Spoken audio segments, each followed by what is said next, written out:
tanta gente ganhando a vida como ambulante, disputando cliente com as bancas oficiais dos mercados, mostra que conseguir emprego em Rio Branco não é uma tarefa das mais fáceis, principalmente para quem não tem uma profissão.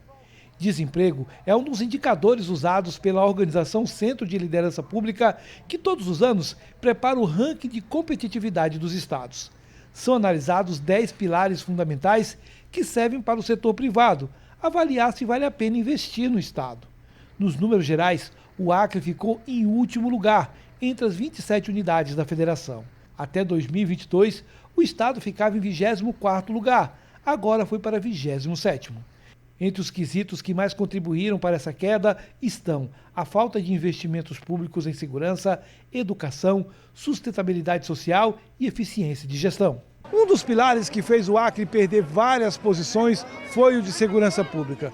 Tudo isso é um retrato da falta de investimentos no combate às facções criminosas. Mas não é um combate apenas com a polícia. Os governos vão passando e não existe nenhuma política pública que impeça que os jovens entrem para o mundo do crime. Outras áreas, os números mostram que o Acre é um dos estados onde os investidores não deveriam procurar. Nos indicadores infraestrutura, educação, eficiência da máquina pública, o estado está em 26º lugar, é o penúltimo. Sustentabilidade ambiental e inovação é o antepenúltimo.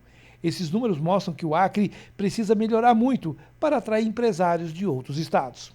E eles mostram algo muito preocupante, que é o quê? Que é a falência das políticas públicas de desenvolvimento para o norte e para o nordeste. O ranking existe desde 2015, o Acre vive uma situação muito ruim, sempre muito mal ranqueado, porém o poder público federal tem uma culpa substancial nisso aí. Porque grande parte dos indicadores desse ranking não são indicadores que o governo do estado ou a prefeitura possam modificar, e sim o governo federal. Para o professor Rubiclês, o que deve se tomar cuidado com esses números é não apontar as críticas e a culpa para um ente. Para que esses índices melhorem, é preciso que todos trabalhem e façam sua parte. Governos federal, estadual, municípios e a iniciativa privada. Entre os itens analisados, existem alguns indicadores que fogem aos gestores, como, por exemplo, a eficiência do judiciário acreano, que tem apenas 54% de eficiência. O custo do judiciário chega a quase 2% do PIB do estado e não justifica um percentual tão baixo. A gente não tem como separar esse índice do poder público, né, com a iniciativa privada. Por quê? Porque a atividade do poder público, a forma com que ele se organiza, se reflete sobre as atividades econômicas, sobre a sociedade, né, sobre o nosso dia a dia.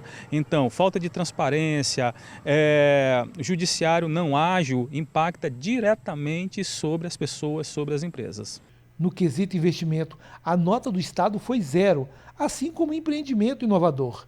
A taxa de frequência nas escolas foi baixa para quem pretende preparar os jovens para o futuro.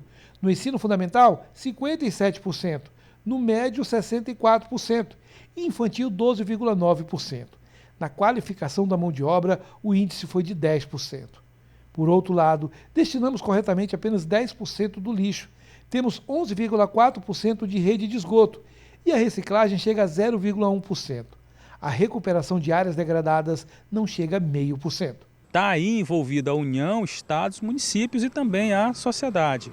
A gente não pode, por exemplo, culpabilizar um único agente do poder público sobre esse fracasso do Acre. E aí tem uma coisa muito interessante nesse índice. São Paulo está lá em cima.